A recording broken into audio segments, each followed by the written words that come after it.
It usually starts so small you almost miss it. A half joke with too much edge. A glance that lingers just long enough to signal something off. A shift in tone that seems innocent, but your gut knows better. Most people brush it off. They tell themselves it's nothing, not worth the trouble. Until it happens again.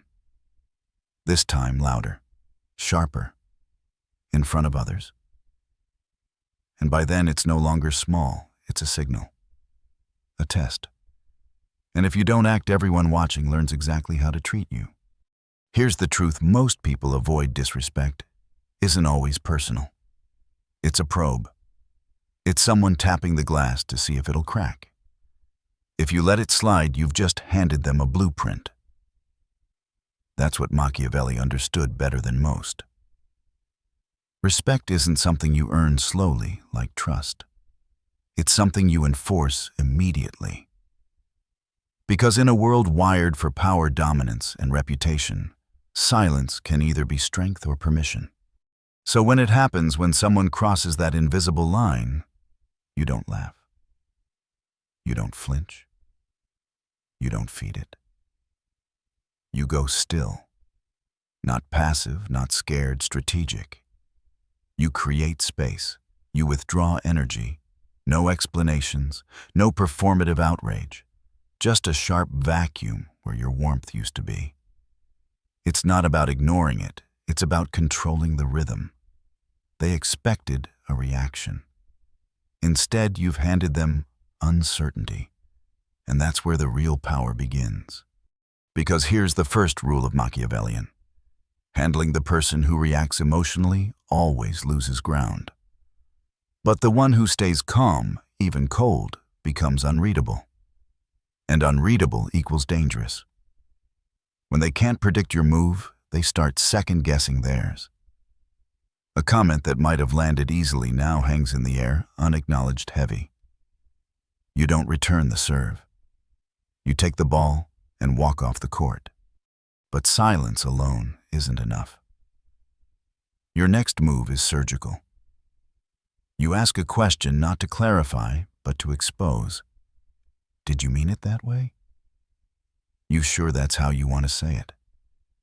It's not anger. It's dissection. You're giving them a chance to double down, and most won't. Because most disrespect isn't bold. It's cowardly. It relies on others not pushing back. But when you hold eye contact and calmly hold up a mirror, they see themselves. And it's never a flattering image. The goal isn't retaliation, it's doubt. You want them to question their position. You want them to wonder if they made a mistake. That hesitation is the first crack in their confidence. And once that seed of doubt is planted, the power shifts. They're no longer trying to dominate. They're trying to recover. But most people can handle one moment. One check. What breaks them is consistency. That's where the second layer comes in, redefining the relationship. You don't go back to how things were. You don't pretend nothing happened. You don't patch the moment with politeness. You redraw the line entirely. You become less available, less warm, more exact with your tone, your words, your presence. If the disrespect was public, the shift should be too. Let the change in your posture echo louder than any verbal comeback. No announcements needed. Just absence. Just clarity. Just refusal to make them comfortable again. People notice that. They take mental notes. They start treating you differently, not because you demanded respect, but because you redefined what's acceptable around you. This isn't about being empty for the sake of it. It's about being principled. You're signaling that your dignity isn't up for negotiation. That crossing you doesn't just affect how you feel, it changes how the room treats you. And over time, those shifts compound. Your name starts carrying weight. People speak differently when you're around. They adjust. Not out of fear, but out of respect that you didn't ask for, you made it non-optional. But here's where most people slip. They hold strong in the moment, but later, their energy softens. They go back to laughing at the same jokes, letting things slide, hoping it won't happen again. That's the crack in the armor. And if they sense it, they'll test again just more subtly. A passive comment, a half-smile insult, a slight exclusion framed as an accident. It's the same test, just with a new mask. That's where you apply the third layer, disproportionate consequence. And yes, it sounds harsh, because most people want fairness. But Machiavelli didn't care about fairness. He cared about results. And he knew one thing clearly: a punishment equal to the offense is forgettable. A punishment that overshoots just enough is unforgettable. You're not being petty. You're sending a message. You don't get to test me twice. So the second time it happens, you don't explode, you vanish. You withdraw further. You go colder. If they said it in front of others, your response should land in front of others. But it should be sharp, precise, controlled. No insults, just rejection. They make a sly comment, you pause, look directly at them, and speak to someone else instead. They ask you something, you answer in one word, then shift your gaze. They try to reclaim rapport, you give them polite formality and nothing more. What hurts people most isn't being insulted. It's being ignored by someone who once acknowledged them. That contrast is brutal, and it's effective. And here's the real twist. Most people aren't disrespectful because they're powerful. They're disrespectful because they think you're not. Because they assume you'll forgive, move on, want to be liked. But once they see that you're not here to be liked, that your attention, your energy, your presence are earned, not given, they recalibrate. This is the beginning of real power. When people don't just notice you, they adjust around you. When your silence makes them double-check their words. When your withdrawal feels like a consequence. That's presence. That's command. That's Machiavellian. Now you've established the shift. You've gone cold without drama. You've removed energy without a single raised voice. And you've done something most people never manage. You've made silence feel like consequence. But this is where the test deepens. Because the people who matter, they're still watching. Not the one who disrespected you, that person's already irrelevant. It's everyone else, the audience you didn't know you had, observing your next move. They're watching to see if your boundary was a moment or a new standard. And this is where most people crack. They drop their guard. They want to believe the issue is over. So they fall back into old rhythms, old smiles, familiar warmth. But if you do that, you've taught the room one dangerous lesson: your values shift under pressure, that your boundaries are temporary. And the moment that belief sets in, your influence evaporates. Machiavelli didn't believe in second chances when it came to power. He believed in clarity. He believed that if someone disrespected you once and faced no lasting consequence, they'd absolutely do it again, but more carefully, more quietly. That's how corrosion begins. Not through blatant offense, but through subtle erosion. So what's the move? You double down, not in anger, but in frame. When they circle back to test the waters, you don't react. You observe. They joke again, just with a smile this time.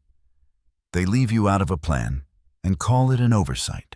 They say something passive-aggressive and scan your face for reaction. And that's your cue. Not to confront, but to escalate. The signal access is still restricted. You're no longer explaining that something was out of line.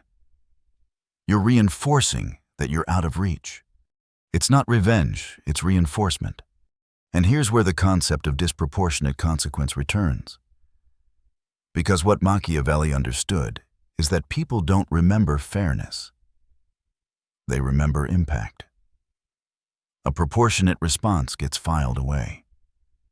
But a calculated overreaction, a cold shift that lingers, a withdrawal that sticks, burns into memory. Let's be clear, you're not punishing someone because you're offended. You're educating everyone else. You're showing what happens when someone crosses your threshold. That one moment of tension is now a lesson for the entire room. It says that behavior doesn't just get called out, it changes how I treat you permanently. This doesn't mean you become aggressive. You don't need to raise your voice. In fact, the less you do, the more powerful it feels. You move with surgical precision. They say something questionable, you pause, then shift your attention to someone else. They try to regain connection, you respond with clipped politeness and nothing more. You don't insult, you remove. And that removal, the cold vacuum where connection once was, is what hits hardest. It's not about domination. It's about subtraction. Because in a world full of people trying to be seen and heard, the person who withdraws attention becomes valuable by default. That's the quiet truth. Machiavelli built his entire worldview around the person who holds back becomes the one others chase. And here's where it gets deeper. Once you've made this shift, you're no longer just managing disrespect. You're crafting an identity. People don't describe you the same anymore. You start hearing things like, they don't say much, but when they do. Or you don't want to cross them. You become the person whose presence alters the atmosphere. And you did it without raising your voice. That's not reputation, that's aura. But there's a twist. Because not everyone is fazed by that silence. Some people thrive on pushing boundaries. They feed off the chaos. They don't care about approval. They care about disruption. And when those people test you, your silence alone won't stop them. So what then? That's when you move to the next tier, social escalation. You don't escalate emotionally, you escalate strategically. You start framing them. Publicly, calmly, decisively. Not with accusations, but with questions. Subtle surgical exposure. They make a cruel joke, you say? You say that at work too? Or just with people who can't hit back? They throw a passive insult, you respond. That's a bold thing to say out loud. Are you sure that's your final version? You're not retaliating. You're holding up a mirror. You're making them live in the reality of their own words.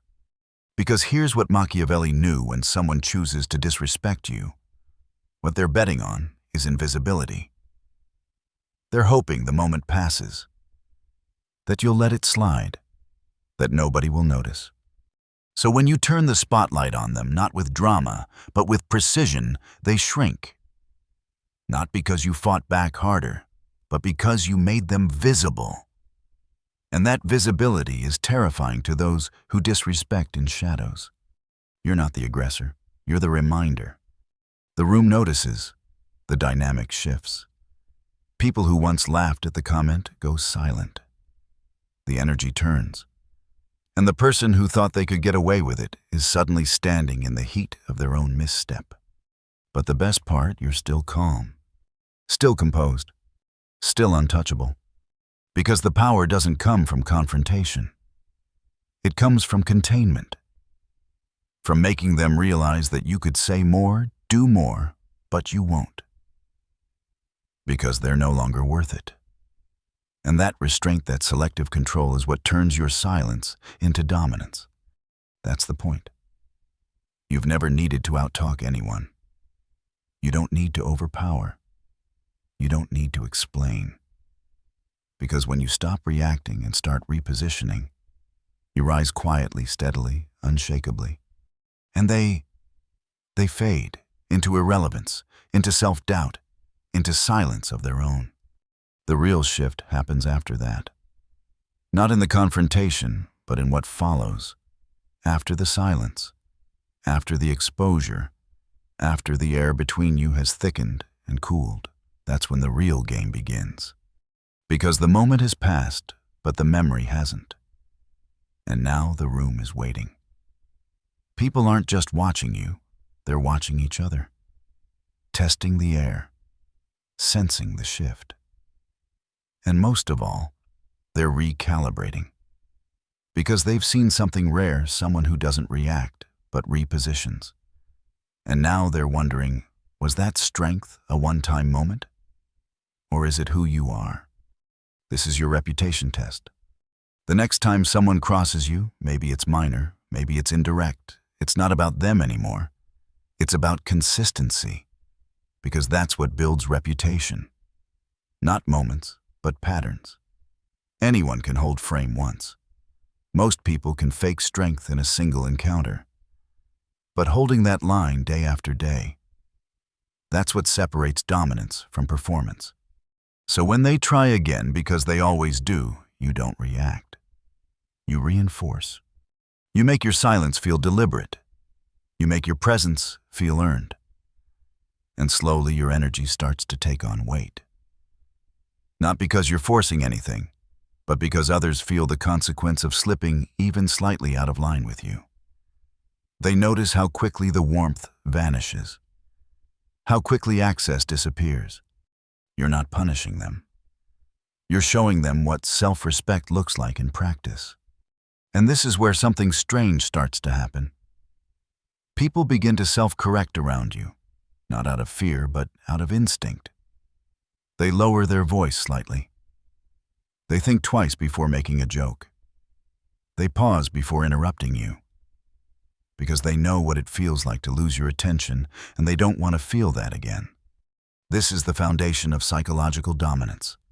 Not control through intimidation, but through presence. And presence isn't built on how much you say. It's built on what happens when you say nothing at all. It's when your silence makes others uneasy, not because you're angry, but because they don't know where they stand anymore. It's when your absence is noticed more than most people's noise.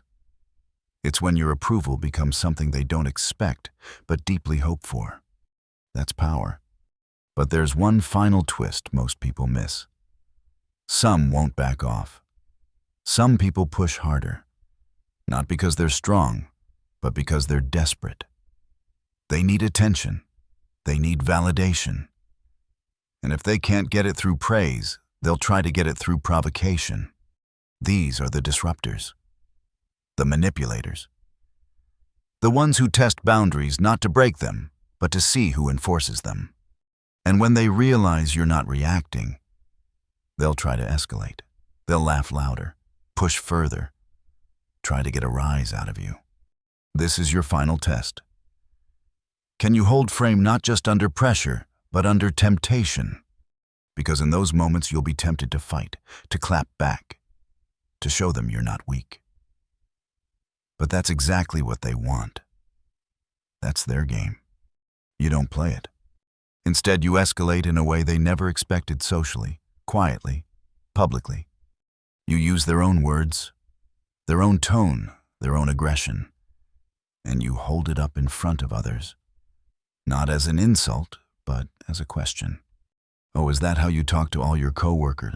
Huh, you say things like that often. I'm surprised you'd say that out loud. You're not attacking. You're spotlighting.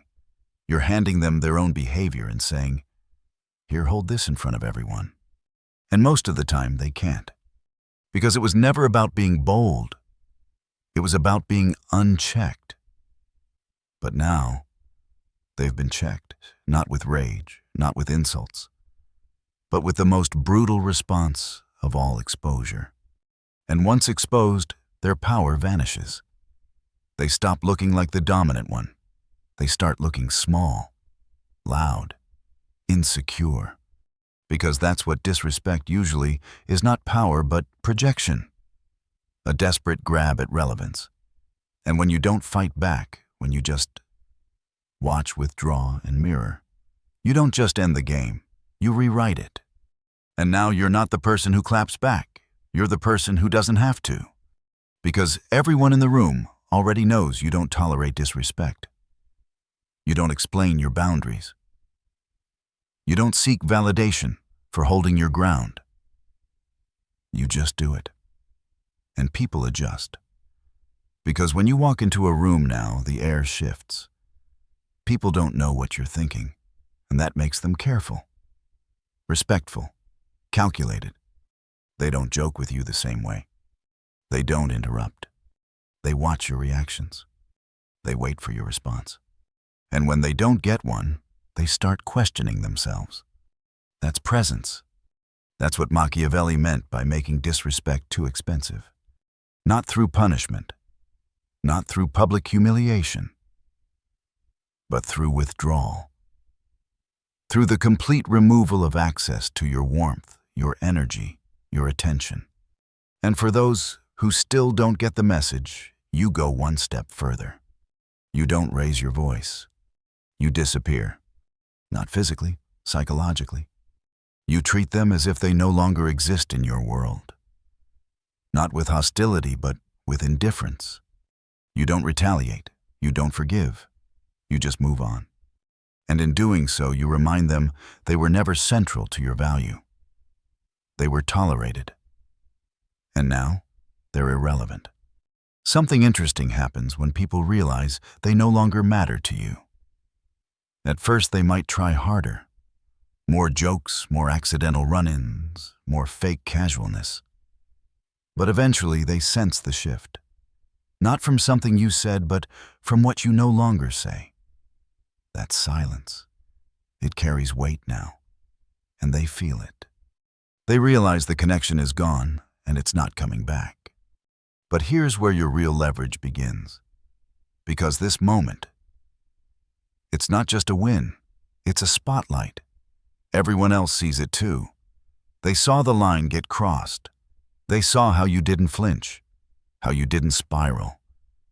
And now they're watching to see if you revert, if you soften, if your strength was temporary, or if this is who you really are.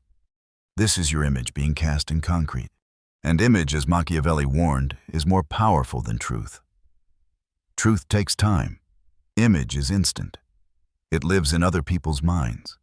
And once it's set, it shapes how people treat you permanently. You're not just someone they respect now. You're someone they pause around. Someone they speak differently to. Someone they introduce with quiet warnings like, "Don't cross him," or "She's sharp, watch your tone." You never asked for that reputation. You built it. One cold, precise, disciplined moment at a time. But there's still one layer left. One that's harder than all the rest, because not everyone stays on the outside. Some will realize they've gone too far. And they'll try to come back. They'll apologize. They'll overcorrect. They'll act like it was never that serious. And this is where most people fall. They think they have to forgive, or punish, or explain why things are different now. But you don't need to do any of that. Instead, you stay still. You don't lash out. You don't smile. You don't comfort. You let the new reality stand. They're now walking through a world where your energy no longer reacts to theirs, where your gaze no longer searches for their presence, where your attention is no longer available on demand. You're not angry, you're just finished. This isn't coldness for show. It's the result of clarity. You saw what they were capable of and you adjusted accordingly. No need to broadcast it, no need to explain. The absence says everything. And that, more than any speech, cuts deepest. Because here's the final Machiavellian truth mercy. When delivered without warmth, is more terrifying than punishment. It says, "You're no longer a threat to me." It strips them of relevance. That's how you end the game. Not with revenge, but with restraint. Not with confrontation, but with absence. Because true power isn't needing to be respected. It's making it unthinkable to disrespect you twice. And from that point forward, everything changes. You no longer chase approval. You no longer try to be liked. You no longer feel the need to prove you're the bigger person. Because now, you know what Machiavelli knew all along. You don't have to defend what you don't allow to be touched. They can't insult you if you don't stand on their validation. They can't provoke you if your silence makes them question their own worth. They can't dismiss you if they're unsure whether you even see them anymore. This is the apex of control, not over others, but over yourself. You decide who gets access. You decide what's worth responding to. You decide what energy leaves your body and what never will again. Because now, your reputation precedes you. You no longer walk into rooms hoping to be seen. You are the reason the room changes. And here's the final insight Machiavelli would leave you with. It's not the person who demands respect who holds power. It's the one whose attention has become rare. The one whose presence feels earned. The one whose silence carries history. So let them talk. Let them speculate. Let them wonder what you'll do if they cross the line again. Because they already know. You won't argue. You won't beg. You won't perform. You'll disappear. And that's silence. It will echo louder than anything they've ever said. Because that's what happens when you stop playing the social game and start mastering the power game. You stop trying to fit in. You stop trying to win others over. You become a presence they can't quite predict, but never forget. That's not just power. That's legacy.